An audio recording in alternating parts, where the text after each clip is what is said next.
બાદ આરટીઓ કચેરીમાં ફરી સર્વર ડાઉન થયું છે। સારથી એપમાં સમસ્યા થતા આરટીઓ કચેરીનું કામકાજ ઠપ થયું છે, જેના કારણે લાયસન્સ માટે આવતા વાહન ચાલકોને ધક્કા ખાવા પડ્યા છે। ઉલ્લેખનીય છે કે ગઈકાલે પણ આરટીઓનું સર્વર ડાઉન થયું હતું, જેથી ગઈકાલે પણ લોકોના લાયસન્સના કામ થઈ શક્યા ન હતા। આમ સતત 2 દિવસથી સર્વર ડાઉન રહેતા લાયસન્સ કઢાવવા આવતા લોકોને હાલાકી પડી રહી છે। આ લોકોએ તાત્કાલિક સારથી એપની સમસ્યા દૂર કરવા માંગ કરી છે।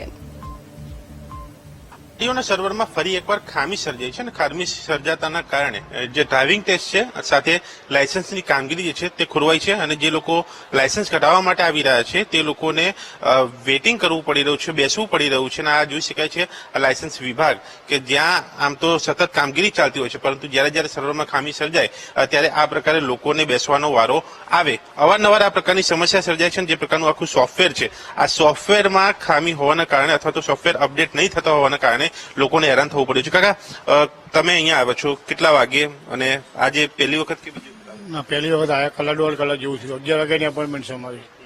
તો શું કીધું અહીંયા? સર્વર બંધ છે કે સર્વર બંધ। તમને પણ એક જવાબ? હા સાહેબ, સર્વર બંધ છે એવું જ કીધું। સર્વર બંધ છે। હા, તમે શું કરો? 10 વાગ્યાના આવેલા છે, બધાને એ જ જવાબ છે કે બંધ છે, સર્વર બંધ છે। તમે પહેલી વાર આવ્યા છો કે બીજી વાર? હું પહેલી વાર આવ્યો। તો આ સોફ્ટવેર આ સિસ્ટમ કેવી છે? નહીં, નાદુ રસ્તે એટલે જ આ તકલીફ પડે ને। અચ્છા, સિસ્ટમ નથી સારી। બેન, તમે કેટલા વાગ્યાના આવ્યા છો અને આ સિસ્ટમ વિશે તમે શું કહેશો? સવારના અમે ઘરથી 9 વાગ્યાના નીકળ્યા છે, 10 વાગ્યાના અહીંયા બેઠા છીએ। 2 કલાકથી સર્વર ડાઉન છે અને કહે છે કે એ તો જ્યારે થશે ત્યારે જ કામ થશે। તો તમને લોકોને પહેલેથી આ બધી ખબર નહીં હોતી તો તમારે અપોઇન્ટમેન્ટ કોઈને આપવો ના જોઈએ ને। આજે બધાનો ટાઈમ, બધા રજા લઈને અહીંયા બેઠા છે કે નવરા બેઠા છે બધા અહીંયા? તમારે કામ જ નથી કરવું તો પહેલા કહી દો ને કે અહીંયા આજે રજા રાખો। બધાને તમે અપોઇન્ટમેન્ટ ટાઈમ આપો છો અને આનો શું મતલબ છે? પછી અપોઇન્ટમેન્ટ કદાચ આજે ના થાય તો પછી પ્રોસેસ તમારે પાછી ઓનલાઈન આને અપોઇન્ટમેન્ટ લો પછી આવો, એટલે રજાઓના ત્યાં અમારે જે પૈસા કપાય છે તમે આપવાના છો? તમે જોડે આવ્યા છો કે તમે પણ साथ में ही साथ શું કહેશો આપ? મારો જોબ સુરતમાં છે તો સ્પેશિયલી મેં આજની ડેટ લીધી હતી અને મને 12:30 થી 2 વાગ્યાને કીધું હતું। તો ટાઈમ પર જ્યારે આવ્યો તો બોલે સર્વર ડાઉન છે। તો હવે સર્વર ડાઉન છે તો સર્વર રિપેરિંગ પણ તો થઈ શકે છે, એનું શું થઈ રહ્યું છે?